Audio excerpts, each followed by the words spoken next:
যুক্তরাষ্ট্রের বাংলাদেশি কমিউনিটিতে পারিবারিক সহিংসতা প্রতিরোধ ও ভুক্তভোগীদের সহায়তা করবে ওয়ারেন পুলিশ ডিপার্টমেন্ট ও ওয়ারেন ক্রাইম কমিশন।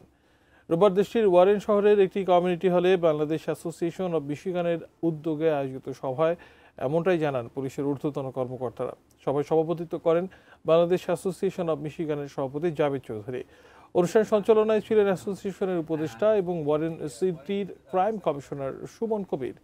সভায় অ্যাসোসিয়েশনের নেতাদের বিভিন্ন প্রশ্নের উত্তর দেন ওয়ারেন পুলিশের deputy commissioner Charles Ruston, captain Matthew Dillenbeck এবং ক্যাপ্টেন পল হাউটাস। অনুষ্ঠানে উপস্থিত ছিলেন Michigan state senator Stephanie Chang, Warren সিটির mayor pro tem Dave Dwyer, Warren city council vice president Melody Magee, Warren crime commission secretary Tracy Entrikens, crime commissioner John Harrison সহ অন্যান্যরা।